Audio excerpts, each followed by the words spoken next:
Doctor Baba Saheb Bhimrao Ambedkar से जुड़े रोचक तथ्य। आज हम बात करेंगे एक ऐसे शख्स की जिनका जन्म हुआ अछूत जाति में, लेकिन उन्होंने दुखी होकर मरने से पहले अपना धर्म बदल लिया, जिसने ताउम्र देश के अनुसूचित जातियों को हक दिलाने में बिता दी, लेकिन पूरी तरह से सफल नहीं हो सके। जी हाँ, हम बात कर रहे हैं मेहनत, संघर्ष और सफलता की इबारत लिखने वाले बी.आर. अम्बेडकर की। चलिए लेख के जरिए इनके बारे में विस्तार से जानते हैं। भीमराव अंबेडकर जीवन परिचय। बी.आर. भीमराव अंबेडकर 14 अप्रैल 1891 के दिन मध्य प्रदेश के महू गांव में रामजी मालजी सकपाल और भीमाबाई के घर 14वीं और आखिरी संतान के रूप में पैदा हुए थे। शुरुआत में इनका नाम भीमराव अंबाडवेकर था, जो समय के साथ परिवर्तित होकर बाबा साहेब डॉक्टर भीमराव अंबेडकर बन गया। भीमराव अंबेडकर की शिक्षा। डॉक्टर भीमराव अंबेडकर करीब 9 भाषाओं के ज्ञाता थे। इन्होंने 21 सालों तक सभी धर्मों का ज्ञान लिया था। अंबेडकर की शादी 1906 में 9 साल की रमाबाई से हुई थी। 1908 में वे एल्फिंस्टन कॉलेज में दाखिला लेने वाले पहले दलित बच्चे बने। डॉक्टर भीमराव के पास कुल 32 डिग्री थी। वो विदेश जाकर अर्थशास्त्र में पीएचडी करने वाले पहले भारतीय थे। नोबेल प्राइज जीतने वाले अमर्त्य सेन अर्थशास्त्र में इन्हें माता पिता मानते थे। बी.आर. अम्बेडकर पेशे से वकील थे। इन्होंने 2 साल तक मुंबई के सरकारी लॉ कॉलेज में प्रिंसिपल के पद पर काम किया है।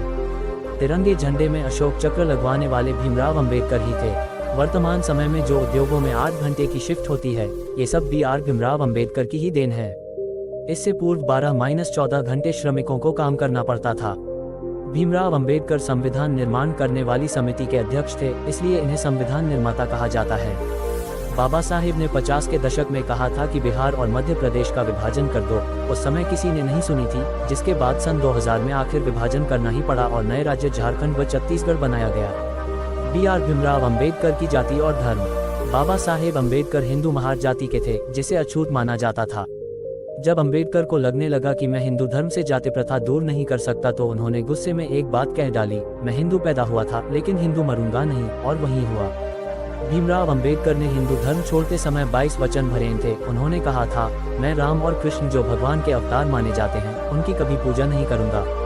अंबेडकर ने 1956 में अपना धर्म बदलकर बौद्ध धर्म को अपना लिया, जिसके कारण उनके साथ लाखों दलितों ने भी धर्म परिवर्तन कर लिया। क्या देश में आरक्षण की शुरुआत भीमराव अंबेडकर ने की? दरअसल देश में आरक्षण की शुरुआत अंबेडकर ने नहीं, बल्कि कोल्हापुर के महाराजा छत्रपति साहू जी ने 1901 में पिछड़े वर्ग से गरीबी दूर करने के लिए की थी, जिसके बाद ये चलता रहा और 1943 में अंबेडकर ने नेशनल लेवल पर अनुसूचित जातियों के लिए सरकारी नौकरियों और शिक्षा के क्षेत्र में आरक्षण की मांग की। ये सपना पूरा हुआ। अंबेडकर के संविधान समिति का अध्यक्ष बनने के बाद शुरुआत में सिर्फ 10 साल के लिए आरक्षण दिया गया, लेकिन उसके बाद से इसे बढ़ाया ही जा रहा है। भीमराव अंबेडकर की मृत्यु कैसे हुई? आखिरी दिनों में भीमराव अंबेडकर डायबिटीज से बुरी तरह से बीमार हो गए थे। 6 दिसंबर 1956 को दिल्ली में उनका निधन हो गया। बी.आर. अम्बेडकर के बारे में रोचक तथ्य। डॉक्टर भीमराव अंबेडकर कश्मीर में लगी धारा 370 के बिल्कुल खिलाफ थे। सरदार पटेल और कांग्रेस भी इसके एंटी थे, लेकिन इस धारा को लगवाने में नेहरू का हाथ था। डॉक्टर भीमराव अंबेडकर आजाद भारत के पहले कानून मंत्री थे।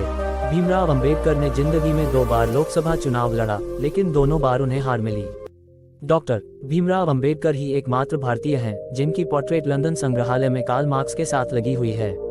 मौत के 34 सालों बाद 1990 में अंबेडकर को भारत का सबसे बड़ा पुरस्कार भारत रत्न दिया गया।